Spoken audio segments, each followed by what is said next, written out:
Hello everyone. A very warm welcome to our Tagore Festival. In today's session, we have brought together four people from four different spheres of life, upholding in their own individual professions the ideology of harmony and multiculturalism that Tagore so profoundly advocated.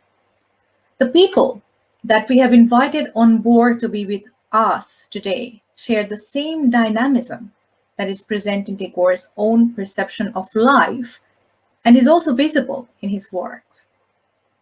First, I would like to acknowledge the traditional custodians of the Daruk people of the land where Bishwobeena-Harmony with Tagore is located. I would also like to acknowledge the traditional custodians of all the lands on which you all are watching from today. May we also pay our respect to elders, both past and present, as it is their knowledge and experiences that holds the key to the success of future generations. Before going on to the sessions, I would like to thank our patrons, without whom our endeavor would not have materialized. I would like to mention Multicultural New South Wales and Parramatta Motor Group as our sponsors. The first interview today is with Dr. Krishna Hort. Krishna was born in Australia of parents of English descent. He grew up in Sydney and completed his medical training at Sydney University in 1975. He worked as an Australian volunteer and then as a UN volunteer at Kumudini Hospital in Mirzapur, Tangai, in Bangladesh. Following his return to Australia, Dr. Hort completed post-graduation studies in public health and worked as a public health consultant in aid programs in Philippines and in Indonesia, before taking a position as public health director in NSW Health. He joined the NOSAL Institute for Global Health at the University of Melbourne in 2005, where he's still working part-time. Now, let us invite Dr. Krishna Hort. The interview will be conducted by Nilanjana Sinha, a member of Bishwobeena. This is one of the two face-to-face interviews that we managed to perform for our session, since soon after the interviews were recorded, there was a lockdown imposed on NSW, and the rest of the interviews were thus conducted on a virtual platform. Hello and welcome. As part of the Bishwobeena Tagore Festival 2021, we have come to talk to Dr. Krishna Hort today. He is popularly known as Krishnoda in the community, so we'll talk to him now. Krishnoda, welcome to our Tagore Festival, and thank you for being with us today. Thank you. It's a great honour, and I'm pleased to be able to contribute. If I may ask, Krishnoda, how did you get your name? Your name Krishna is very Indian, and I'm very curious to know that how did you get your name? Well, it's really because of my father, and there's a picture of my father behind us here. He was very interested in India, particularly Indian philosophy. He was at a young age, he managed to visit India. Okay. And at that time, he tells us that he was at a meeting where Tagore spoke. Wow. But he could not understand very much because it was in Bengali, I believe. But even after that, he was very interested in Indian religion, in the theosophical movement of Annie Besant. Yeah. And for a while he was a Buddhist, but subsequently remained a vegetarian. Okay. But at any rate, I was the firstborn, and he was able to persuade my mother to give me a somewhat unusual name. Yeah. My brothers and sisters have more English names. Okay. So that is how you got this name, and your father's name was Harold Hort. Harold Hort, yes, that's right. Yes. And he was involved in with ABC. And subsequently, yes, he joined the ABC, and worked all his life in the ABC, principally in the music department. Okay. He was the director of music for some years. Okay. And I believe that you also had a connection with the Indian subcontinent, like you spent significant time in Bangladesh as a doctor. Would you like to touch upon a little bit on that? Sure. Well, after I completed my medical studies, I felt a bit uncertain about where to go for my career, and so I applied to Australian Volunteers, and they offered me a position in Bangladesh. So I first went to Bangladesh in, I think, 1977, and worked at Kumudini Hospital in Mijapur for about 3 years. During that time, I met and fell in love with and married one of the nurses at the hospital. And so, of course, I gained a large Bangladeshi family. Yeah. I should have really checked beforehand, but ended up with marrying the oldest daughter in a family of 9, which meant I had about 5 sisters-in-law whose marriage I needed to organise. Yeah, as the big brother-in-law. Yeah. That's right. But subsequently, I did some further studies in paediatrics and returned to Kumudini Hospital as a UN volunteer for 4 years, and have continued to have an association with Bangladesh in my career as a public health doctor and in global health, working on health policy, health studies with ICDDRB and with WHO. Okay, that's very interesting. Like you had a very diversified career, and also in personal life you mentioned that you're married to a Bengali, so you are exposed to the Bengali community and the culture for a very, very long time. Yes, I guess so. Yeah, and that's where, like we mentioned, that you married in a big family, and I guess they all call you Krishna Da, and that's how we inherited that we all call you Krishna Da in the community. Yes, and I guess one of the things about my exposure to Bangladesh culture is that you are always seen in terms of your relationship with other people. Right. So it's a very kind of embedded culture. You're not, in our culture, I think you're more seen as an individual. But in Bangladeshi culture, you're always seen as, well, what is your relationships in this context? That's true. You have also had the privilege to see the Bengali community in Sydney and, if I may say, other parts of Australia. How did you see this diaspora growing over the time in your lifetime? Well, it's really changed a great deal. When we first came to live back in Australia, we engaged with, at that time, the Bangladesh Association of New South Wales. And it was a fairly small community, and in the association there were both Muslims and Hindus. It wasn't really a religious association. And for a while, I think I was the secretary for the association. Okay. And we'd organise a few events during the year for key Bangladesh-related celebrations. But over the years, of course, the Bangladesh community has grown enormously and diversified.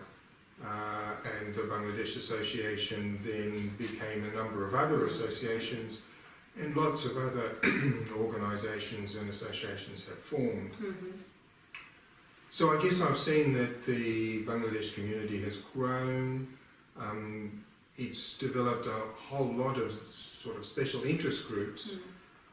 What it probably has been less successful in doing is forming a kind of overall alliance or network amongst all of these groups that could take more of a leadership role and speak more broadly for the whole community rather than a series of sort of special interest groups. maybe that's something to the Bangladesh community can think about for the Think future. about and try, of course. But that is a very good observation that it's segmented, and it's good in one sense that we now have 8 Durga Pujas, 5 Rabindra Jayantis, something like that. When it started with one, but I didn't know that you were a secretary of the organization. So that's a kind of cultural exchange happened there. That because of your relationship, a long-term relationship with Bangladesh and your in-laws family, you probably could relate a lot with all the activities. Like you didn't have to force yourself to understand a lot about these. And I also had my wife to assist me and advise me and explain things for me. But yes, I suppose as secretary, I was kind of across the two cultures and perhaps was in a position to help the organisation a bit in engaging in the broader community here. Yeah, Krishna, I would like to ask you, this Tagore Festival we are doing this year, this is the 160th year of birth year of Tagore. So our focus is actually on multiculturalism and Tagore's international appeal. You as a community member, how did you see the multiculturalism evolved in Australia? Oh yes, well, it's again changed enormously. When I started going to school, there would be very rarely anybody of a non-Anglo-Saxon background. We then had a period where, after World War II, a lot of people from Europe came to Australia. So we had a period of, I suppose, European migration. And so when I was growing up, it was Greeks, Italians, those sort of people who were seen as strange and foreigners. It wasn't really until after the Vietnam War that we had significant Asian immigration, and that I think has changed forever and changed enormously the kind of cultural flavour of Australia. So I suppose over my lifetime I've seen the change from essentially a small Anglo-Saxon and fairly monocultural society to a multicultural, much more heterogeneous society, which brings a lot of richness but also quite a lot of challenges. Challenges and complexity sometimes as well. Indeed. Yeah, but we focus on the richness probably, being positive. Krishna, you mentioned about your father's exposure to Tagore's, one of Tagore's lecture he could not understand back then, but it is something significant. We do not know many people from Australia who've actually met Tagore. Is there anything in your life or work or anything you think Tagore's life, works or philosophy that stands out for you as a person? I guess one of the things about Tagore is that he was across both the Anglo, the British culture and the Indian culture, and he, as I could understand it anyway, tried to merge or bring together the two cultures. So he wrote in both Bengali and in English. He translated or brought English songs and melodies and put them to Bengali. And I think he was, kind of a pioneer of this multiculturalism of not being exclusively focusing on one culture, but seeing how different cultures can interact and learn from each other. So I think that's one of the things that really impresses me about Tagore, and while his influence, I think, is probably waned with time, he was certainly a pioneer in that area. And that's why we are celebrating him after 160 years. Can I request you to read something from Tagore? I'll do my best. And we know that you speak excellent Bengali as well. I speak some Bengali, but I'll read it in English first, and then I'll read a little bit in Bengali, if I may. Thou hast made me endless, such is thy pleasure. This frail vessel thou emptiest again and again, and fills it ever with fresh life. This little flute of a reed thou hast carried over hills and dales, and hast breathed through it melodies eternally new. At the immortal touch of thy hands, my little heart loses its limits in joy, and gives birth to utterance ineffable. Thy infinite gifts come to me only on these very small hands of mine. Ages pass, and still thou pourest, and still there is room to fill. আমারে তুমি অশেষ করেছ, এমনি লীলা তবু, ফুরোয়া ফেলে আবার বড়েছে, জীবন নব্বই নব্বই। কত যে গিরে, কত যে নদী তীরে, বেড়ালে বহি ছোটটা এই বাঁশিটির।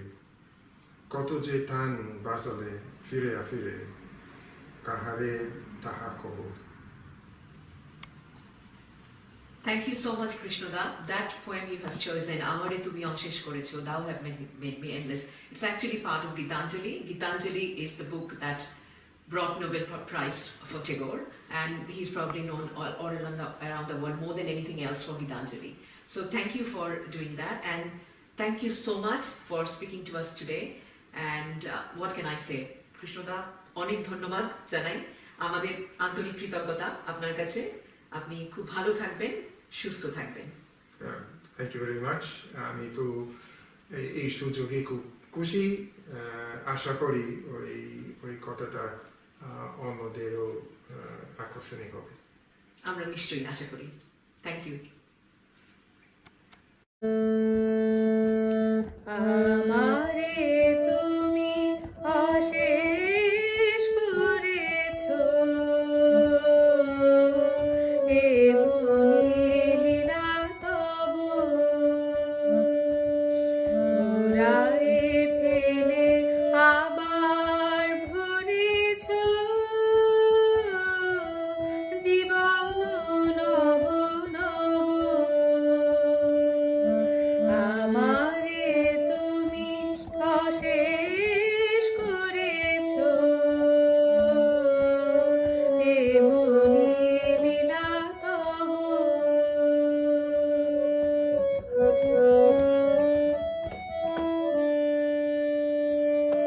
কত যে গিরি, কত যে নদী তীরে, বেড়ালে বহি ছোট এ বাঁশিটিরে। কত যে গিরি, কত যে নদী তীরে, বেড়ালে বহি ছোট এ বাঁশিটিরে। কত যে তান বাজালে ফিরে ফিরে, কাহারে তাহা কব। আমারে তুমি অশেষ করেছো, এমনি লীলা তবু।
একটি যুথি ভরে দিতেছে দান দিবস বিভাবরে আমারও শুধু একটি মুঠি ভরে দিতেছে দান দিবস বিভাবরে হলো না সারা কত না যুগ ধরে কে বলি আমি নব আমারে তুমি অশেষ করেছ এমনি লীলা তব পুরায়ে ফেলে আবার ভরেছ জীবন নব নব আমারে তুমি অশেষ করেছ এমনি লীলা তব The marvel of Tagore's Gitanjali is the fact that the verses in it are beyond the boundary of time. The emotions and insights inherent in the poems are indeed a way for people to rediscover themselves again and again and connect to the world of endless amazement. I would again like to thank Dr. Krishna Hort for his time and also our very own Nilanjana Sinha for carrying out the interview. A big thanks to Shetu Gupta, another member of our Bishwobeena family, for beautifully rendering the song for us from Gitanjali.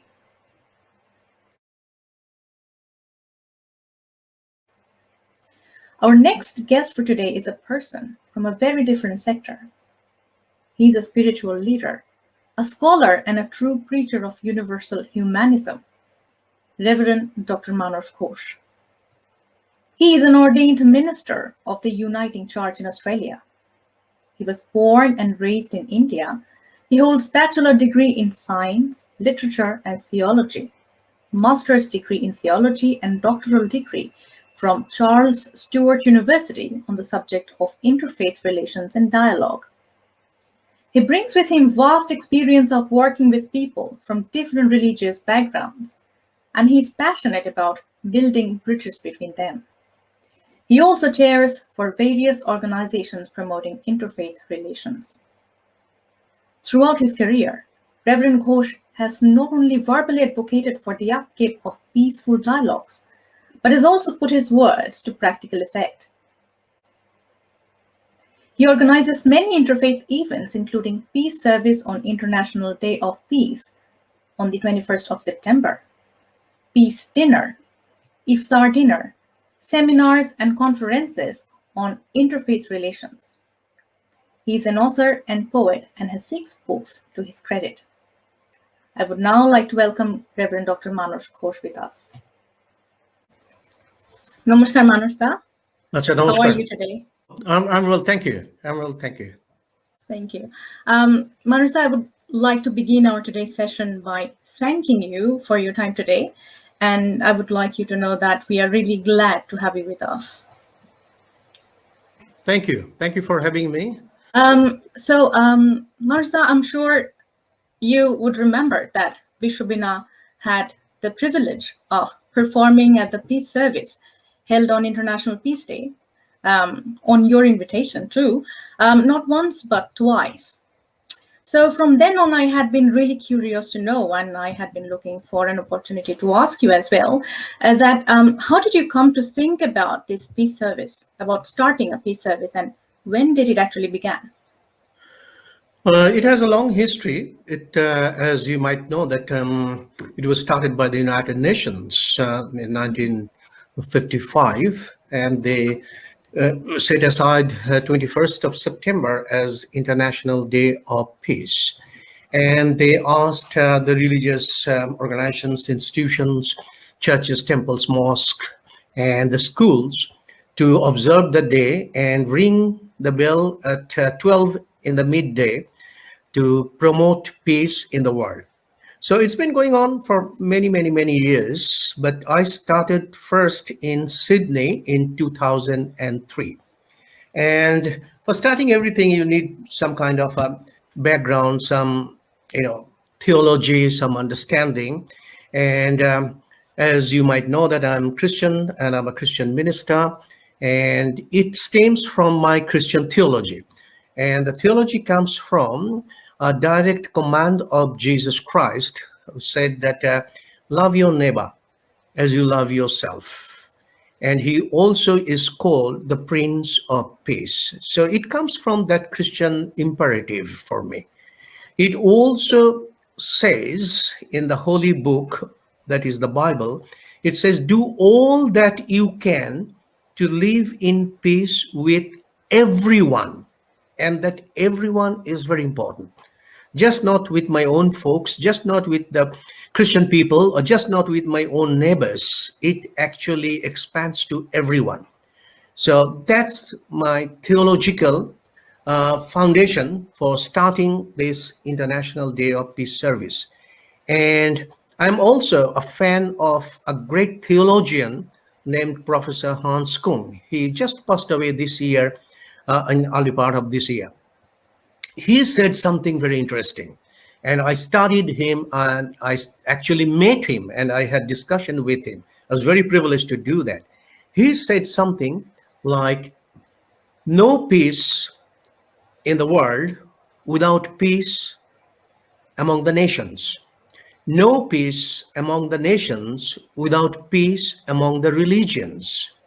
And no peace among the religions without dialogue between the religions.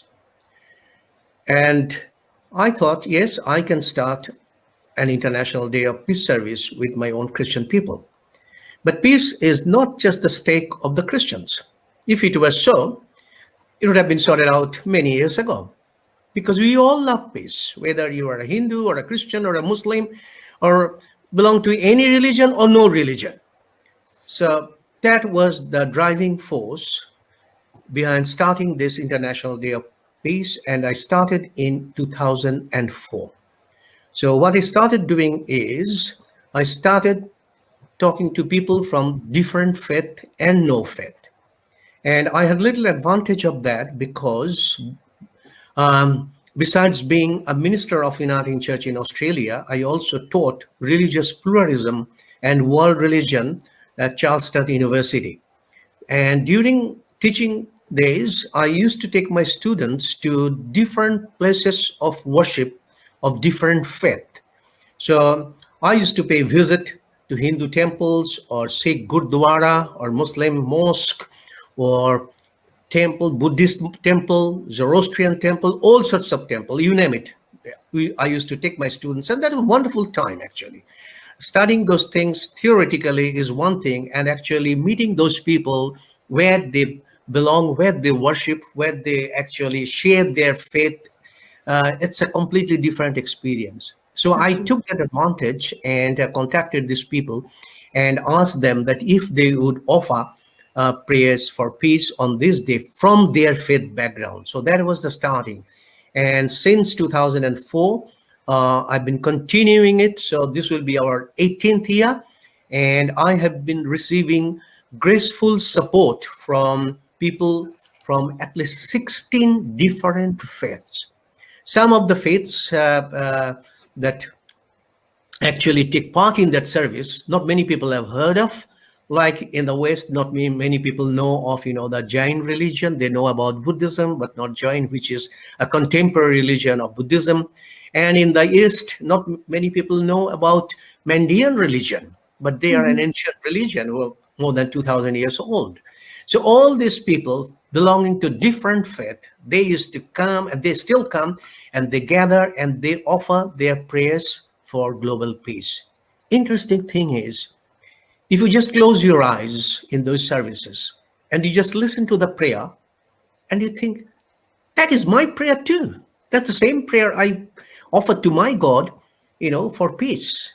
So it creates a wonderful sense of belonging, and people get that impression that we don't own God. God owns us. We Absolutely. belong to God. So that wonderful feelings that we all are children of God, we all have a stake in bringing peace in this world, and we can use the same platform to offer our prayers. Sometimes, that people who have come there to offer prayer and sitting side by side, it really it brings tears of joy in my eyes when I see these leaders of different faith, they're sitting side by side, whereas in their country of origin, some of them are at loggerheads with each other. They don't see their face. But here, they're side by side sitting, they're shaking hands, they're giving a hug, and they are offering prayers for peace for our world. So that's how it started, and it's continuing. And as I remember that a couple of times that you have come and taken part. So I just don't want to make it a dry prayer service. I also bring different cultural, our wonderful extravaganza that we have, singing and dancing, and that also help people to know what belongs to other culture that can be part of theirs also, and they can enjoy it, they share in the joy and the fun, and there's a wonderful time of fellow feelings. After that service, we release peace doves, and people mingle and people talk, and lots of friendship actually have taken place from these peace services. And we, after the peace service, we go and visit their place. They come to our place. So it's a wonderful, I would say, that opportunity for us to come together as one people, as God's people, and offer prayer for peace, which is a much needed thing in our world at this time. That sounds great, definitely. So, Manusha, my next question would be that, as you said, you have been organizing the peace service for more than 10 years, like 18 years, right? 18 On years, this yeah. International Day of Peace. So, do you have any special memory related to the organizing of this ceremony that you would like to share with us today? I remember the first year I did. It was a very humble beginning because it was very small number of people, and but that time I had that impression that when you start doing something with genuine intention, that and a noble intention, that this is the objective for this service, that, and that year it was a very small number of people. But the last time that we had the service in person, that is 2019, we had 350 people came. 350 people came.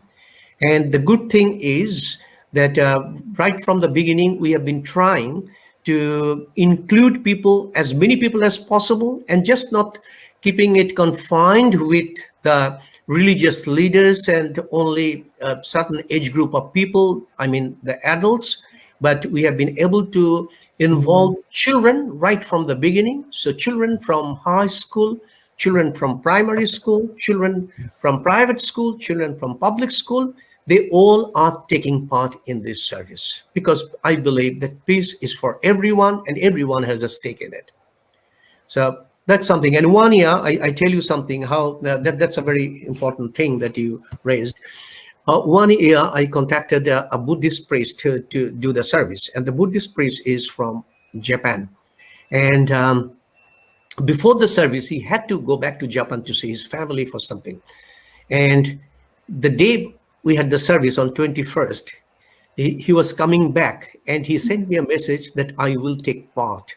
And from the airport, he straightway came to the peace service to offer the prayer on behalf of his religion, Buddhism. So people really take it very seriously, and that gives me a lot of joy. That yes, that's a very good memory that I have. That's absolutely beautiful.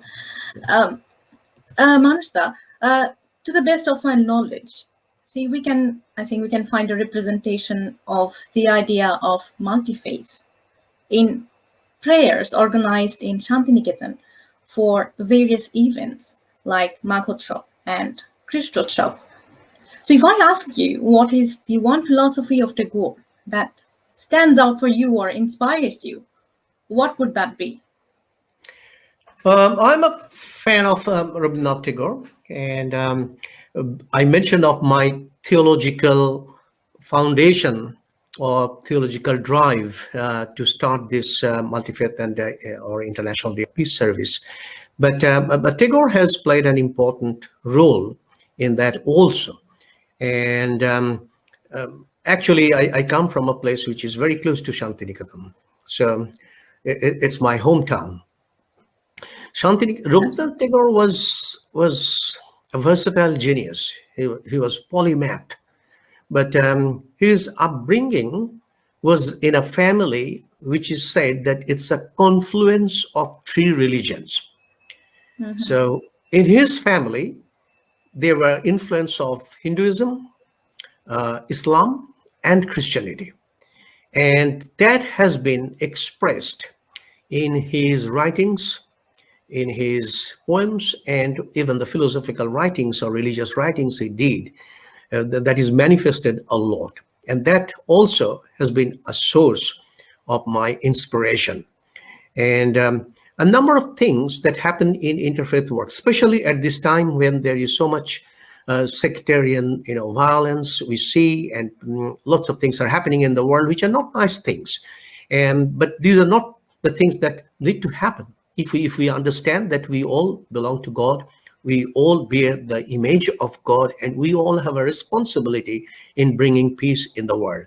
But sometimes people really do not want to face these things. They just want to keep themselves confined within the shell, within the cocoon of their own religion. They don't want to see that thing. And I tell people, what I find very interesting is that when you look at a cocoon, and inside that it's a caterpillar, which is not something very nice to see when you think about the spiky caterpillar inside it. But as soon as the caterpillar cuts open the cocoon and comes outside, it's a beautiful butterfly. And we need to really come out of our religious cocoons. And Rabindranath Tagore has been telling this thing right from the beginning in his writings, that come out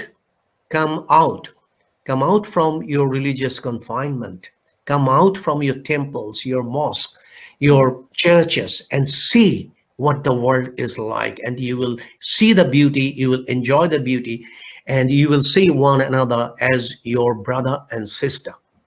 In his songs, in his poems, he has done that thing. But this is not always easy, because we think we have a sense of, how should I express it? It's a kind of, if I belong to one particular religion, I think that's all. That's all. But we don't want to break that wall. But you would remember his famous poem that Chitto jeta hoishunno uchcho jeta shir gyan jeta mukta jeta griher prachir. সেই প্রাচীর ভেঙে যখন মানুষ বেরিয়ে আসতে পারে, when they can really break that wall of division, they can really see the beauty of the creation. Absolutely. And we are part of that creation. And we can live happily, harmoniously, and peacefully with one another. If you don't mind, I would like to actually not recite, reading out that poem. I'm not a good reciter. Where the mind is without fear and the head is held high, where knowledge is free, where the world has not been broken up into fragments by narrow domestic walls, where the clear stream of reason has not lost its way into the dreary desert sand of dead habit, into that heaven of freedom, my Father, let my country awake. I changed that word country to world. Rabindranath wrote it in the context of India, but Rabindranath is not just of India, he is international. And he is just not of someone who lived 100 years ago or 150 years ago. He lives even today through his writings. So I changed that word, let my world awake. When we break down the narrow domestic walls of our particular faith or particular culture, we can see the bigger picture, and that is so very wonderful. So Tagore definitely has played an important role in my work, doing the interfaith work. And we just don't limit it with the International Day of Peace Service, because, as I mentioned at the very beginning, what Professor Hans Kuhn said, that we really need to engage with one another. And the best way we can do it, engaging in dialogue and engaging in work. And Rabindranath actually encouraged this thing. When we think about Shantiniketan, it's a place of engagement in dialogue. Dialogue means learning from one another. And his place was just not the place of only Indian scholars and academic and professor teaching there. He had in his university people who came from overseas, like his great friend, Charles Freer Andrews, William Winston Pearson. They came from England at the time, who used to study at Oxford and taught there. They came and taught there. And they brought with them their thinking of the West into the East. And they were, by Tagore, they were welcomed into the East. So there was this confluence again, the East and West. And it happened in Shantiniketan. It still happens. As you know, that there is this China house, there is Japan house, that teachers come from Japan and China and from where not. They come, they exchange their ideas, they enter into dialogues, and they work together. And that's what we try to do here. We have got a number of dialogue groups, and so groups of people from different faith, they gather together on a regular basis. They talk about theological issues, philosophical issues, even the societal issues that we all face here in Australia and in the world. Having dialogue, having engagement with one another, and being able to work together really bring people closer to one another. And definitely this happens every day in Shantiniketan. Tagore started that. If you have visited Shantiniketan, if you have visited Sriniketan, you will find that happens every day there. They're working with the tribal people in India who are really downtrodden for many, many years. The government is doing a lot for them, but university students, academics, philosophers, thinkers, religious leaders, they're all coming and working together, and they're helping humanity. That's really beautifully said, and the way you said it, I think I could just picture it in front of me. Thank you again, Manusda, for your time. We really appreciate you being here with us today. And personally, I felt this session was a very insightful one, where you talked about bridging the gap between different religions and bringing harmony and peace in doing so. And this is the same philosophy that was well upheld by Tagore more than 100 years back. So there is a striking similarity between what you are doing, and what Tagore used to do. Yeah. And that is what Tagore said when he wrote that poem, Aji hote shoto borsho pore. That what kind of legacy that he was going to leave. And I think that poem is valid today, that we need to open our eyes because in that particular poem, he said about open your eyes and look around. We need to open our eyes, just not the physical eyes, but the inward eyes. And we need to really look around who the people are. And that is especially true for us as we are living in this country. And we are in that sense, we are really very fortunate, even blessed, I would say, that we live in a global city. Mm-hmm. We really have the international, it looks like sometimes it looks like a mini United Nations that we are living in. So when we open our eyes, see all this beautiful thing and all the wonderful things they bring into this country. And when we are engaged with them, when you work together with them, keeping Tagore's word in mind, open your eyes and look around. Yes, we can see the beauty of the creation and beauty of every single human being, and work together to make it even better. Absolutely. You're right. There's nothing more contemporary than Tagore. I would now like to invite Nilanjana Sinha, the convener of our Tagore Festival, and the person who has been managing this entire interview until now from backstage. I would like to invite her back on stage to say a few words about our today's session and conclude the interview. Nilanjana Di. Thank you, Minakshi. Thank you very much. Thanks for Thank you, having me. Vinay. And Manojda, what can I say? We go back a long way. It was absolutely wonderful. I was just listening to you. I actually probably connected with you with this. We started with this peace ceremony. Like, I know you through this thing, but I never knew the history behind it. So it was wonderful that you shared that with us today. And exactly like you said, we all look forward to that. Hopefully, sometime in the future, we will be able to physically again participate in that one when you are able to start it again. It was an absolute privilege, Manojda, to have you in our Tagore Festival. Thank you from the bottom of my heart, and thank you on behalf of Bishwobeena for your time today. Thank you, Manojda. Thank you so much. Thank you. Thank you for giving me this opportunity, and I extend my invitation. It will be on 21st of September. Thank you. We in will some form, Thank you either so much. physically or Zoom or something, but it will happen. And thank No you for your problem. support. Thank you for your support.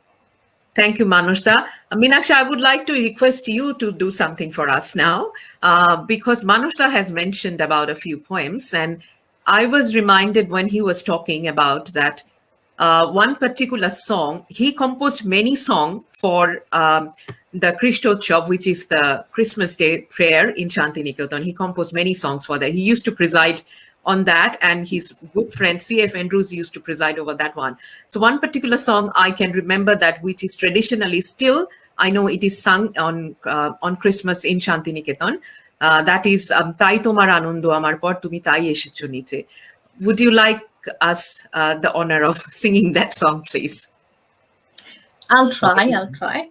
That would be really wonderful. And just for your information, I just tell you that in Bengal and also with Bangladesh, in the Christian worship, a number of Tagore songs are sung on a regular basis. It is. তাই তোমার আনন্দ আমার পর, তুমি তাই এসেছো নিচে, আমায় নইলে ত্রিভুবনেশ্বর, তোমার প্রেম হতো যে মিছে, তাই তোমার আনন্দ আমার পর, তুমি তাই এসেছো নিচে, আমায় নিয়ে মেলেছো এই মেলা, আমার হিয়ায় চলছে রসের খেলা, মোর জীবনে বিচিত্র রূপ ধরে তোমার ইচ্ছা তরঙ্গেছে, তাই তোমার আনন্দ আমার পর, তুমি তাই এসেছো নিচে,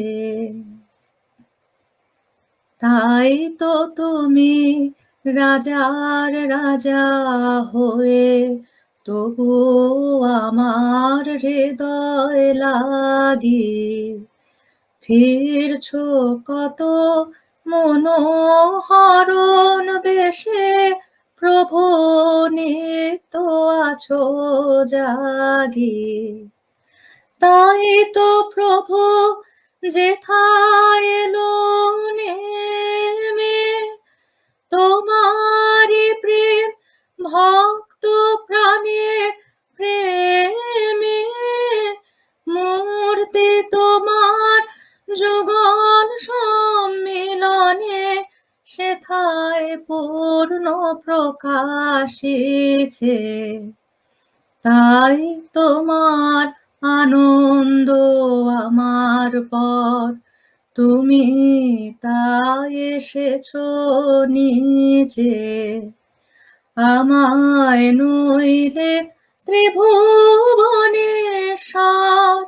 তোমার প্রেম হতো যে মিছে, তাই তোমার আনন্দ আমার পর, তুমি তা এসেছো নিচে।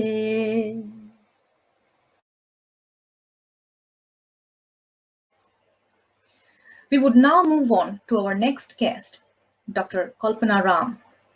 Kalpana, through her literary works, have highlighted the gender inequalities that are still prominent in the modern society and addressed various other gender and caste-based discriminations that feeds into and plagues the general system. Kalpana currently holds the position of visiting professor of anthropology at the Australian National University, Canberra. She taught anthropology at Macquarie University, where she was the inaugural director of the India Research Centre. She has an international reputation for her work on women from communities that have been marginalized in the way we represent and understand modern India.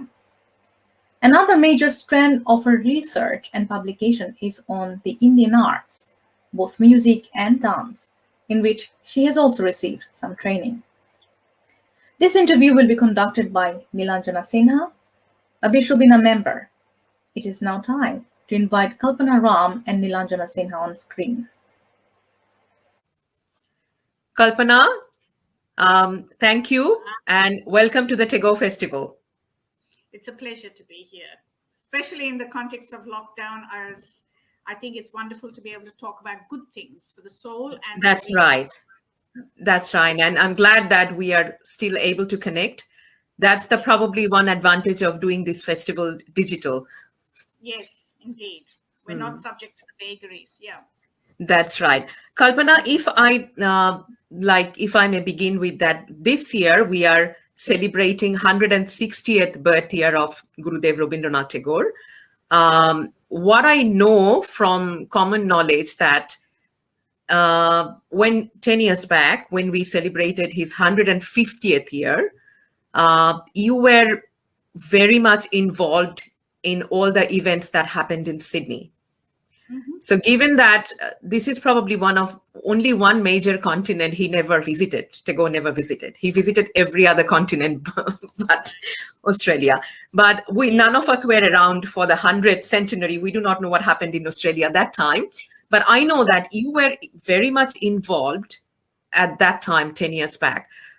Would you like to begin reflecting a little bit on that? Like, how was that?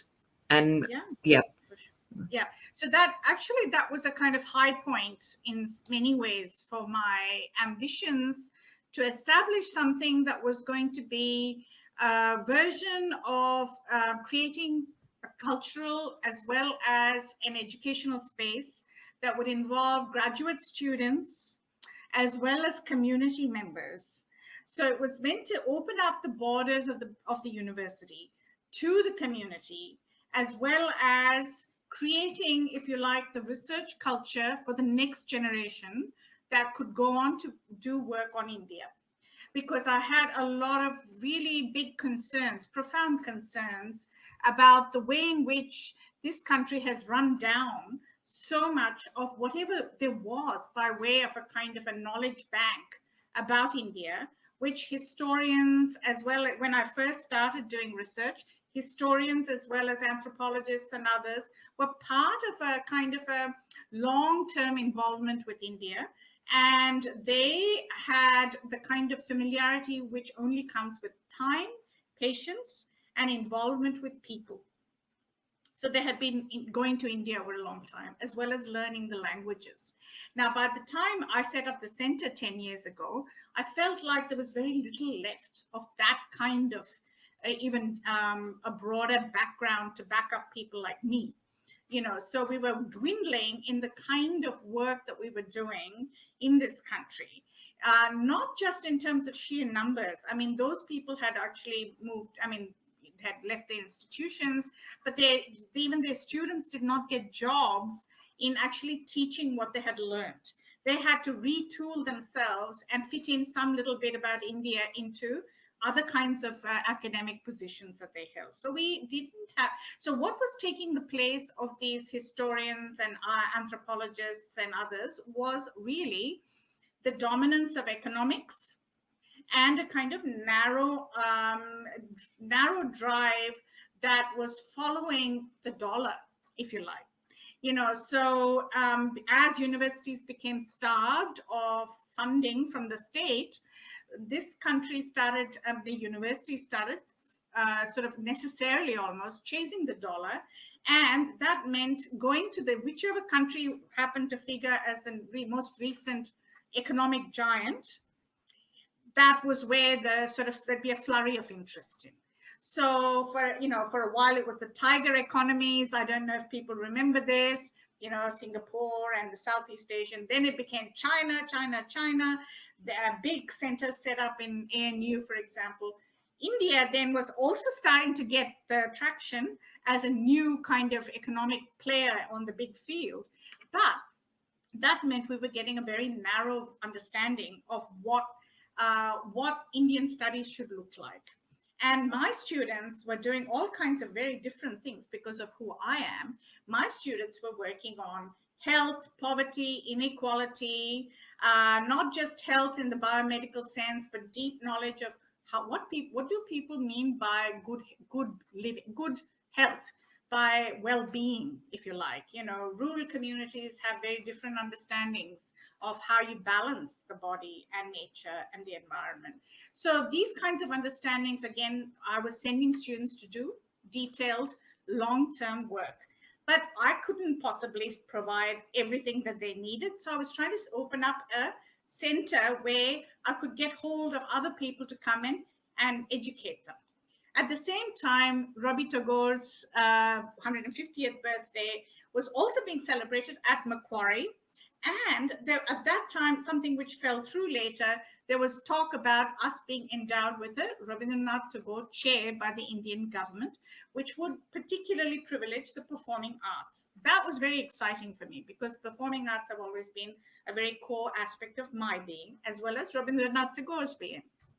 So there was an amazing synergy starting to happen around. And then when the Bengali Association asked me to talk at this forum, I had just launched the India Research Center, which really, as we say in India, dhoom dham se. It was a 3-day beautiful affair, which actually brought to fruition, at least in the initial stage, my vision, which was Triveni. So I had this concept of 3 strands of a woman's hair being plaited, or it could be Triveni Sangam, like the 3 rivers meeting. But the 3 strands were research, critical research, long-term involvement with learning about language, learning languages, learning the literature, learning having actual relationships with people in India. The second was performing arts, and the third was community, our own communities in Australia. And these 3 were sort of being woven together. And when I looked at Ravi Tagore's philosophy, lo and behold, I was in the presence of a kindred spirit.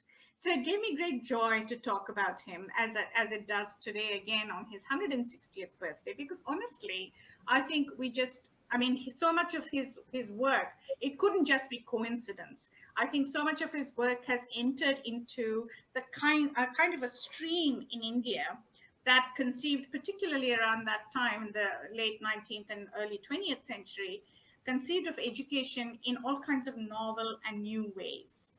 And, Kalakshetra was going on in South India, in where I come from, in Tamil Nadu. Ravi Tagore was setting up Shantiniketan and Sriniketan and Vishwabharati. And there were others like Kalamandalam and so on. All these kind of really interesting new kinds of initiatives that were going on, which were turning into a very broad vision of what humanity is, in order to, in a way, very interestingly, contrast with so many other strands of nationalism that were around at the time. And we can talk about that later. But this was my vision of a research center that would have a Triveni Sangam. And it went very well for a while, and then events overtook us.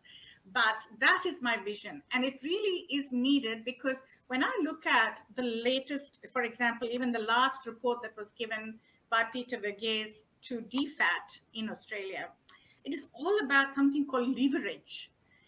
This language of instrumentalism that we have now is not just in the university sector, where it certainly shouldn't be, but it's also everywhere.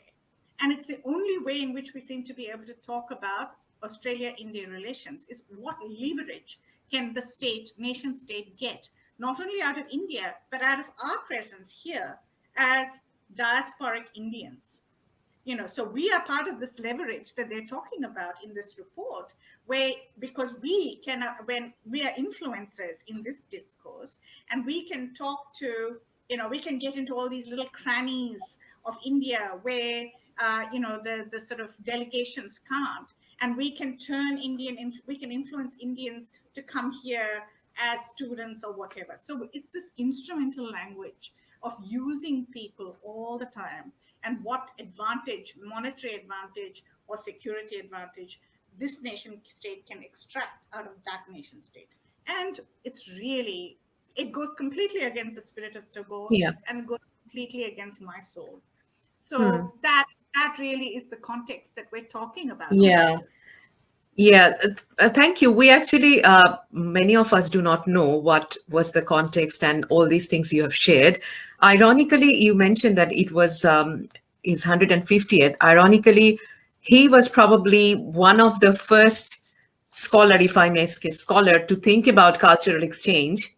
Like wherever he visited, he facilitated exchange of scholars and artists. He even invited Dutch archaeologists to come to his university, Bishwobeena-Harmony, and we all know about Chinese and Japanese and all this. I'm glad that, Kalpana, you mentioned about performing arts. I know that you have a legacy in that sector as well, through family and through your personal involvement with performing arts. I was reminded when you was talking about one of your article, probably quite a few years ago, you wrote about the Guru Shishya Parampara in Indian performing arts. And would you like to tell us a little bit about how did you see those aspects still relevant in university studies as an educationist? How do you see that? It's a little bit controversial, I think, because there is a long modernist critique of Guru Parampara relationships. All modernizers will consider it anathema to talk about Guru and Shishya as a suitable model for pedagogy, because it has become synonymous with autocracy. The arbitrariness of the Guru, the fact that they're not answerable to the Shishya, the fact that you have to submit yourself to the authority of the Guru, the fact that there is considered to be an established canon of knowledge that you have to learn. All of these are sort of go against the spirit of so many elements of modern thinking and modern critique, because modern thinking was founded actually on the basis of a critique of feudalism as its name for what went before in Europe, but that was transposed onto societies like ours. So we were also put under the category of feudal for those who had a left-wing bias anyway. So that's what I mean by it's a little controversial to say, let's think again. But it's interesting that Tagore, for example, used the model of the ashram. And of course, he's considered a guru by so many. And yet he was promoting the spirit of freedom. Now, in my sort of rethinking of this, we do have to be what shall I say, judicious in what it is I'm turning to as worthy of emulation, because it's not the autocratic, complete hierarchical nature of a guru and shishya that I'm trying to reevaluate, but rather the idea that not all submission is bad. If submission to a body of knowledge that you don't know, which involves bodily techniques, and I would say all kinds of learning involve bodily techniques, not even to sit and read a book is a bodily technique, to have that discipline, to sit for such a long time, to learn how to write well. All these are as much of the body as of the mind. Right. So to learn these kinds of techniques and to excel in them is not necessarily a submission of the kind that one would wish to avoid, because it is aiming to make you an agential being at the end of it. And when you look at the performing arts and the way that, sort of the grammar of Indian aesthetics in dance is being used by new generations. They regard it as tools that they can use for saying all kinds of new things. And if you think about the Sarabais and so on, who have done so many activist kinds of shows, all the way that dance has been used by Rabindranath Tagore's students in so many new areas. So it's about learning enough to be able to do your own thing with it, right? But that takes a lot of dedication. So whereas in Western society, there's a kind of an ethos of individualism, which comes before everything else. So you often have students who think, even in first year, before they know the ABC of the discipline, that what they're there for is to give their opinion. And this is where I start sounding like an Indian guru, because I say, no, you have to first learn what there is to learn and meld what you have to say based on what you have learned. Don't just give your opinions. And as you learn more and more, you'll be able to, and again, the other feature I would emphasize is improvisation. Because even if you look at the pre-modern versions of Indian aesthetics, what is the goal of learning those years and years and years of riyaz, those years and years and years of, it is about, ultimately, it's about you being able to improvise with the raga, right? So it is not actually about blind obedience in the end, is it? It's not about mimicry, and it's not about reproduction. It's about improvising on the basis of something that you have learned so well that it is part of your fundamental bodily orientation. You don't even have to think about it. And it's only when I learn the steps of dance, for example, so well that I'm not wondering where I'm going to put my feet, that I can start really concentrating on interpretation. So interpretation, improvisation, these are highly agency-filled goals of education. And yet they rest on a period of submission, if you like, of doing the same thing again and again and again. So this is where I'm sort of want to sort of rethink the pedagogical value of some of these more older models. That was excellent. The way you interpret it is, never thought of that way. Like you may tell it controversial, but I think it is extremely relevant. I think so too. And go on, Nilanjana. Go on. No, and I think that what you said is very important, because you may sound like an Indian guru, but this interpretation you can make because of your background and because of your exposure to the performing arts. Am I right? Yes, that's absolutely right. So, when you learn, whether you learn music or dance, and I mean, unfortunately, my training has been so broken up by migration. For a start, there were not many teachers when I came here at 14. But we found, someone who could teach us some Odissi. And then it was really in the 90s that I found a teacher for my daughter, and then got re-involved. And this time it was Kuchipudi. So, so I learned, probably the most I've learned is of Kuchipudi. And then my Karnataka music training, I've just carried on my own, honestly. It hasn't, and my career has also not allowed me to have of course, the time. But maybe now is the time, Of course. Never too late. Never too late. Yeah, never too late. Yeah, that's right. We probably would. Yeah, we probably would get to listen a little bit of your Karnataka style music exposure you mentioned. But before we go to that, we ask this question almost to everybody who comes to this Tagore festival, that anything particular in Tagore's philosophy that stands out for you as a person, as an educationist, or as an anthropologist, whatever you want to take, anything in particular that stands out for you? Two things, actually, and I did some reading for this.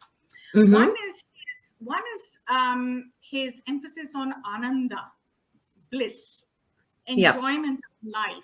And it stands out to me because it is precisely the antidote to the kind of instrumentality that I was talking about at the start of the interview, where we are trying to leverage everything to get maximum profit or maximum advantage in some kind of strategic goal that's constantly being set and reset. It changes all the time, and yet there's a fundamental continuity of using relationships. Ananda, on the other hand, is about abandoning yourself to the joy. And here it seems to me that the performing arts certainly played a huge role for him, as did poetry, etc., which I'm including here, because our performing arts are not just dance. They're No. actually always based on incredible text and interpretation of text and improvisation on that. So theater might be a better way of thinking about our performing arts, in which everything comes together. The Natya Shastra actually talks about all of them. So in that sense, his emphasis on Ananda, and interestingly, I read a little exchange that he had with Gandhi, or where he contrasted himself to Gandhi, and where he talks about Gandhi being, now wait a sec. He says, Gandhi is the prophet of tapasya, and I am the poet of Ananda. So again, it's a very different legacy that he's giving us. Neither he nor Gandhi were interested in a nation state, which is what we have now, and which tries to garner everything in the name of the nation. And it, as we've seen, it can get even more narrow and say only one kind of religion and only one kind of person can represent the nation. So you can get this narrowing. By contrast, neither Gandhi nor Tagore were interested in this narrow version of the nation state. But there were differences between them. And this is what I'm finding interesting here, that Tapasvi, the asceticism of Gandhi, with his emphasis on khadi, sobriety, a kind of renunciation model of and there is Tagore, his women that he was training were sort of wearing flowers in their hair, something that was unheard of in Bengal or the North. We in the South have had it, but he introduced it, the large, kolam, what do you call it? Alpanas, the alpanas, taking the alpana, which women had traditionally drawn, but making it into a large festive occasion, the spirit of utsav that he introduces. All of these things. And the other thing that I think, I was very much a left-wing Marxist as a student. And I think that, again, I'm very struck as I've matured by something that resonates for me, where he says that it's not just anna or basic food, but ananda. So again, this alliteration between anna and ananda, which is beautiful, because as soon as we dwindle everything about humanity to the economic and to basic, of course, everybody has to have food, but that's not enough. And the minute revolution becomes just about food and economic redistribution, we lose what it is about us that fills us with joy, right? So these are the things that, for me, they modify what we mean by politics very much, whether it's left or right or whatever it is. And so I think I'll leave us with that thought of Ananda as what I take from. Yeah. That is a wonderful note to finish, actually, Kalpana. Thank you so much, Kalpana, for giving us your time. And what can I say? You said at the start that we did not plan to do it this way. We are supposed to do it face to face. We plan to meet and then talk. But this is still not too bad, isn't it? Good. And I think it could not have come at a better time, because lockdown is a stress for all of us. That is right. Yeah. Ananda to like. That's right. Soul. Ananda. Yeah. Yeah. We have to make sure we've got Anna at home, and then we have Ananda. Thank you so much. Thank you so much, Kalpana, again. And thank you also for sharing your singing with us, and we will be showing that to the audience. And also you've shared some photos of you are an accomplished writer of your books, and maybe we can have some other photos. And thank you once again. Thanks, Kalpana. Jana. Farewell. That was Dr. Kalpana Ram speaking to us. Kalpana has kindly shared a piece of her rendition of Carnatic style music composed by 19th century saint composer Dikshitar. This will be followed by a well-known Carnatic influenced composition of Tagore by one of Bishwobeena member, Meenakshi Chakraborty. Janani Ninu Bishwobeena Trilok Janani Ninu Vina Amba Janani Ninu Vina Dikyava Roma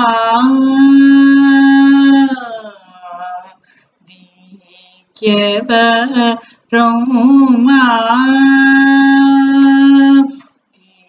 Dikyava Roma Jagamulavana Gana Dikyava Roma Dikyava Roma Jagamulavana Gana Janani Ninu Vina Triloka Janani Ninu Vina Manasija Manasa Sumodini Manasija Manasa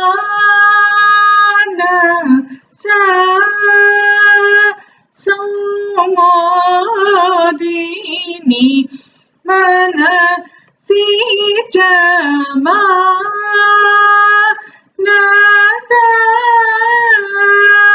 Sumodini Manasija Manasa Sumodini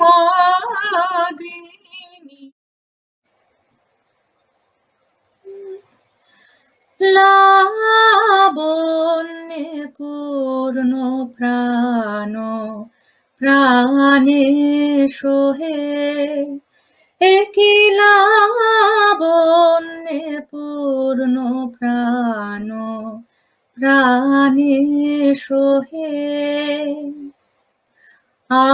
আনন্দ বসন্ত সমাগমে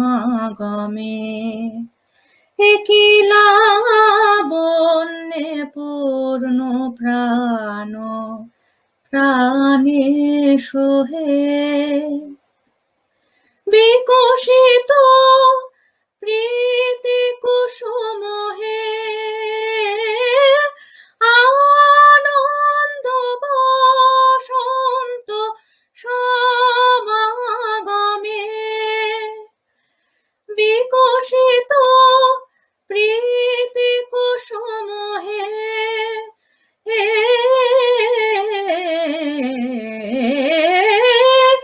বিকশিত প্রীতি কুসুম পুলকিত চিত কাননে একই লাবণ্যে পূর্ণ প্রাণ প্রাণে সোহে আনন্দ বসন্ত সমাগমে একই লাবণ্যে পূর্ণ প্রাণ প্রাণে সোহে।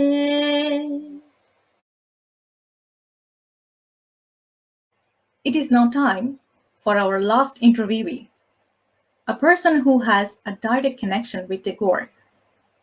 Srimati Chandana Gangopadhyay received special lessons in Tagore songs from the first generation Rabindra Sangit exponents, Sri Ramesh Chandra Bandyopadhyay, Sri Shailaja Ranjan Majumdar, Srimati Kanak Bishwas, Srimati Suchitra Mitra, and Srimati Purba Dam.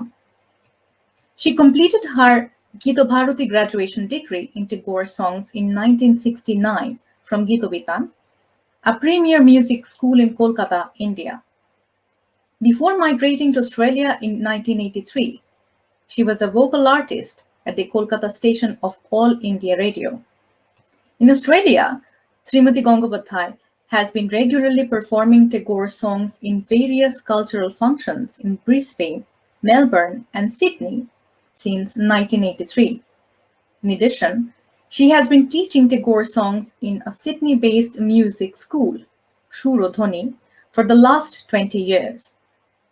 She was invited to perform at various cultural events arranged by prestigious institutions in India and other parts of the world. This interview will be conducted by Sachin Makhija, one of our Bishwobeena members, and also a student of Srimati Chandana Gangopadhyay. I am pleased to invite Srimati Gangopadhyay and Sachin to begin the interview. Good morning, and thank you, Auntie, for giving us your time to give us this interview for the Bishwobeena Tagore Festival. You are one of the pioneers in Sydney, Australia, and that's why we wanted to get some insight about your Tagore orientation. So my first question to you is that, what was your initial orientation, to Tagore music? I began my music career at the age of 7, and at that time I went to most important, most famous Gitobitan institution, musical institution, where I was admitted at children first year, and that. And then my music teacher was Aditi Sengupta. I still remember that. And I did the degree there for 2 years children course and 2 years preparatory course, and then 5 years degree course. Then I finished that in 1969. And at that time actually it was very difficult for me to, because I was studying in the school and also degree. So it was very tough for me, but I really had a lovely time at that time. Then after finishing that degree, I used to take a lot of musical lessons from our guru, who are the Kanak Das Gupta, Kanak Vishwas, and Shailaja Ranjan Majumdar, and Purbadam, and Ramesh Bandyopadhyay, and Suchitra Mitra, Wow, and then and I got special lessons from them all the time. And when I got then I got married in 74. Until at that time I used to go to Suchitra for special class. And after that I started as a Jubovani artist in All India Radio. Wow, and, that's beautiful. Yeah, and for 2 years subsequently I was upgraded to B grade artist through a tough audition test of All India Radio of Kolkata. And for that test I had to go to Shantiniketan to the music. Give the audition? Yeah. And it was the days of, was no television at that time. That time no television. So what was your first, if you remember, your first Tagore song you learned? It's like first love, you always remember, never forget. Yeah. So what's that? So if you can sing, can you sing just can you sing just 2 lines? Okay.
do you have any special fond memories of any gurus? You know, how was you as a student? Like, were you a naughty student or you were a No, I wasn't not very so? Very, yeah. How was your? Do you remember any fond memories? Any specific memory of any of your gurus? Yeah, I can remember all the gurus, but especially Shuchitra. She was. I was so lucky to get her as my music teacher. She was very good teacher, and she used, whenever she used to class to teach, she enters and used to ball Chandana ki gan shibbi.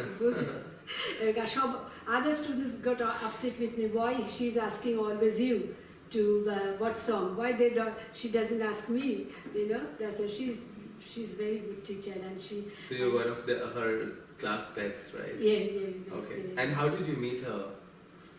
Because I used to go to her special class. Okay. So that's I had to do the degree from other school. Then only special class I can go. So that's how I met her. Yeah. Okay. Yeah. She was a famous, very popular music teacher in India. Okay. Yeah. Okay. That's nice. That's nice.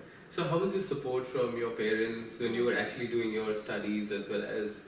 My parents were very supportive to me. My elder sister, she wasn't married then. She used to take, when I was 7 years old, she used to take me to the music school, you know. So I got lots, and my elder brother, I was the youngest. My elder brothers, they were also very supportive. They used to take me to the school and bring me back from school like that. Wow. Yeah. So anytime you remember, like, so did they learn Rabindra Sangeet as well, or you were the They only all had a good voice, but none of them go to the school to the degree fund like me, you know. I was when I used to sing You're the flag bearer of Rabindra Sangeet in your family, right? Yeah, they used to. So how was those days when, because I understand in Bengal, like every house should have one singer, you know, learning Rabindra Sangeet. So how was those days, you know, how do you remember those? Like, did you have a lot of friends who used to meet together to discuss around Rabindra? Yes. And when I used to have a radio program, my mom used to tell all the neighbors, come on, put on the radio on, then my daughter will be singing now, like that. It's such a proud moment, right? Yeah. So how did you meet uncle and not like meeting, or the your husband? arranged marriage. Yeah. And so my mother-in-law did the graduation degree in classical music. Yeah. So she was very encouraging for me. After second day of my marriage, she was getting ready to do the singing practice. So every day she was, my father-in-law was an artist. So they're all very supportive to me, you know. So mother-in-law encouraged me all the time when I was in India. Then I went to Asansol, and from Asansol I went to, first I went to Madhya Pradesh.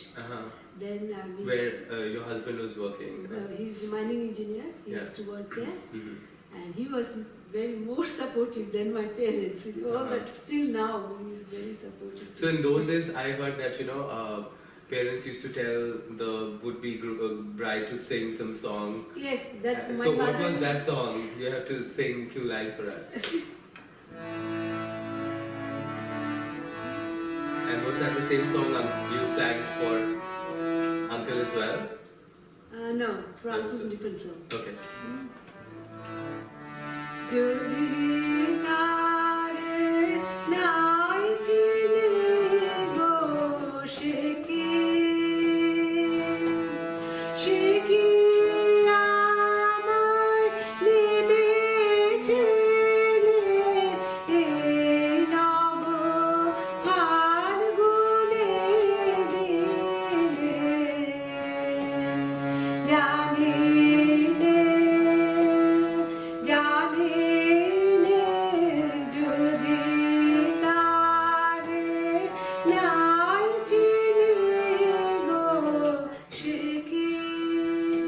What a winner song that is. So, and what was the song which you sang for uncle?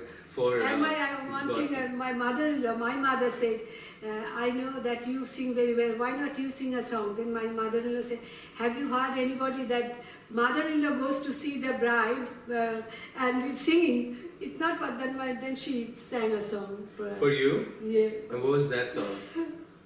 What is it?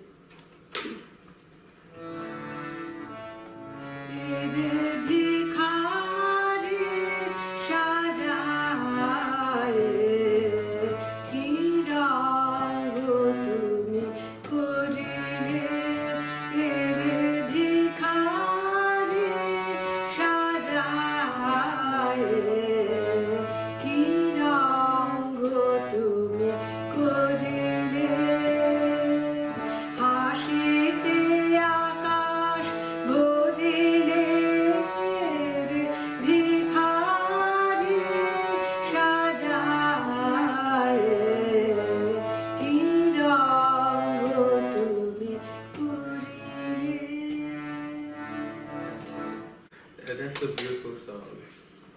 The next question was around how was your migration to Australia, and as working as a migrant, how was early life in Australia? Would you like to tell a little bit about that? We migrated to Australia in 1970. 1983. And at that time, at first I couldn't do anything. When I gradually meeting all the Indians, then I came to know all the singing groups and everything. Then I started to teach also few young girls, And I first, in 1983 March, I first joined the first Rabindra Jayanti celebration. My mother-in-law was here. She also sang a song, and I also sang Rabindra Sangeet. Could you just sing 2 lines if possible? Yeah, yes. Thank you.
That's the first song which I also learned from you. So that's a special song for me. Yeah. But so how was, while you were in India, you were singing for All India Radio and you moved here. So might be a little bit of a mental setback for you because you were a very nurturing, a busy artist there, and then suddenly you came here and you had to set up everything from the scratch. Yeah, after finish, not in 83, 84, 85 maybe, SBS radio station, they did a CD for me. Oh, nice. I sang lots of songs in that. So is that Bengali? Rabindra Sangeet. I mean the SBS Bengali? Yes, SBS Bengali. Okay. That was there. So was that? Nitin Mukherjee was the organizer. Yeah. Oh, okay. So how was you balancing act being a mother, wife, a migrant worker? Yeah. Did you take up other jobs as well while Not you were at that teaching? time. I started to work from 85. 85 I started to work. And as well as I do the singing practice also all the time. Yeah. And used to teach few girls over there. And then every 2 years we used to go to India to do the music thing, I meet my friends and teachers and music program or something. Not big, but the local, So I used to do that. And 84, that's all. Then every year I used to do music. Rabindra Jayanti program, I organized that. And I met all the people there. That's how I slowly, gradually created the your own organization as well. That's So would you tell a little bit about Shirodhwani, inception of Shirodhwani, and how did you, when was the first year of Shirodhwani formation and the first songs? First year Shirodhwani we did Shirodhwani Jayanti 2009. And until, because of the COVID, last 2 years we can't do it. Yeah. But we did online. But I teach a lot of students here. Yeah. They come to me and I teach Rabindranath to them too. I'm still doing that. And I know the legacy goes on because you're teaching your granddaughters as well. Yeah, my granddaughters. And they also sing in the programs with you. Yeah. You are a great inspiration for a lot of us youngsters, who want to learn a little bit more about Tagore. Yeah. What was what's the message you want to give to the future generation? Because you have dedicated your entire life into teaching Rabindra Sangeet and the philosophy of Tagore. Yeah.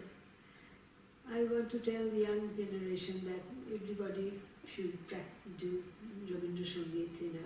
That's, if you have a little bit of voice, you can sing. Practice is very good for you. Should be good for you. What's your one take on the Tagore's philosophy, which inspired you to be an artist and continue, singing and spreading the word of the Tagore philosophy? I used to teach everybody to sing so that everybody can understand Rabindra Sangeet, not only the shur or the meaning of the Rabindra Sangeet. Yeah. They should learn, they should teach, they should experience how the Rabindra Sangeet was good for everybody. Including me, because I'm a non-Bengali student, and I remember the first time when I visited you and Gautam uncle, and the first question was that, do you know something about Rabindra Sangeet? I said, I just know one song, and you told me to sing. And you immediately said that because you have passion, I really want to teach you. So thank you for that. Adi, thank you for your time. Before we end, we would like you to sing a song for us, like a Tagore song for us, and to all our audience, who's watching this. Okay. So can you tell us some of your favorite songs from Tagore? Well, that's a beautiful song, just dedicated for the current COVID situation, and these are the global prayers from all of us in Sydney to all of you guys. Beautiful song, and over to you, Auntie. Go for it. Thank you.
নীরব নিশিতব চরণ নেছায়ে আধারকে শোভা দিয়েছে বিছায়ে নীরব নিশিতব চরণ নেছায়ে আধারকে শোভা দিয়েছে বিছায়ে আজি কোন গান লিখিল প্লাবিয়া তোমার বিনা হতে আসিল না বিয়া আজি কোন গান লিখিল প্লাবিয়া তোমার বিনা হতে আসিল না বিয়া ভুবন মিলে যায় সুরের রণনে গানের বেদনায় যাই যে হারায় জীবন মরণে সীমানা ছাড়ায় বন্ধু হে আমার রয়েছ দাঁড়ায় জীবন মরণে সীমানা ছাড়ায় Thank you, Auntie. Thank you very much for your time. You're welcome. It was our immense pleasure to have the opportunity of conversing with one of the most prominent Rabindra Sangit singers of Australia, Srimati Chandana Gangopadhyay. I would like to thank Chandana-di for her time and mesmerizing rendition of some of the most beautiful Tagore songs, and also thanks to Sachin for carrying out the interview. It was definitely a wonderful song from Chandana-di to conclude our today's session. Let the song be our collective prayer to end this worldwide misery created by the strike of the pandemic and to spread a ray of hope for a restored world. We look forward to your company in our upcoming sessions. Thank you.